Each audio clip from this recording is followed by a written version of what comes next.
So here's the engineering drawing, the preliminary drawing that we received. Just to go over the ideas that we have here and the hopes that we have to serve the community that is much in need around us. This room right here is a public shower that would be available to anyone off the street. They would have to participate in chores to use the shower. So they would help clean the grounds and make sure the showers are tidy, excuse me, things of that nature. But they would have this public shower they could use. We'd probably man it about 2 hours on 3 days a week or so currently to meet the need. This is a large retention pond needed to capture the groundwater that would run off on the rest of our property. It's quite large, 1.83 acres. This whole property here that you've seen in this box ending here is about 3.7 acres. So we're losing quite a bit of property to the retention pond. This future chapel is not in our plans as of yet. The water budget as far as supply line and the electrical power is being budgeted at this time as far as getting it underground. But the future chapel / community center is slated to be looked at much after the fact of these tiny houses, which are here.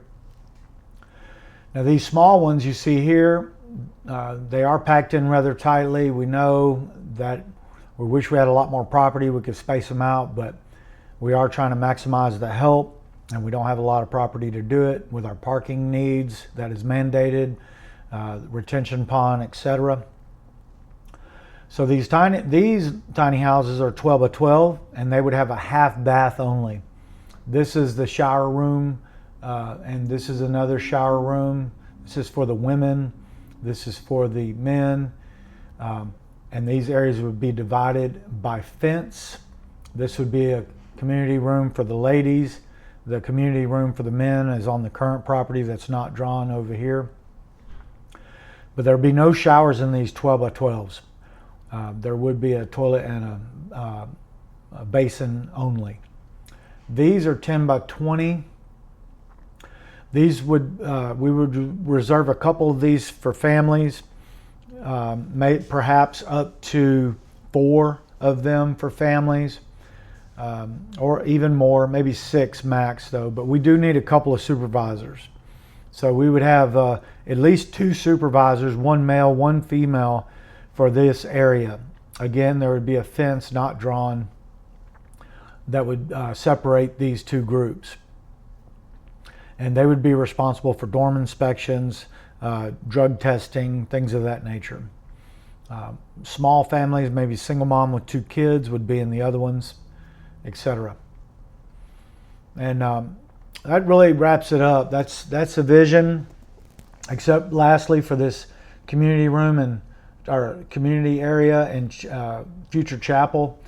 This is meant to be for education for the community. It's about 7,000 square feet.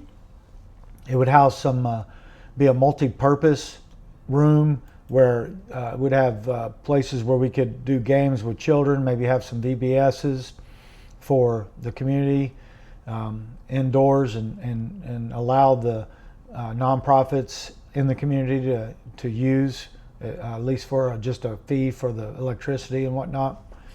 But it would also have, what we're mainly building this for is education. We want to do job training, which we already do.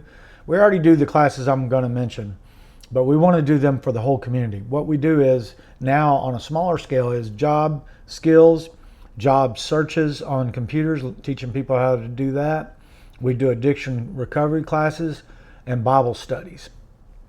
So we want to expand that education as well, but at least start off with what we're already doing and offer it to the community for free. So it'd be mainly an educational space, but also a place to help the community and also be an outreach for children and just helping do ministry of all types. So that's the overall plan of this, and just wanted to give you an overview of that.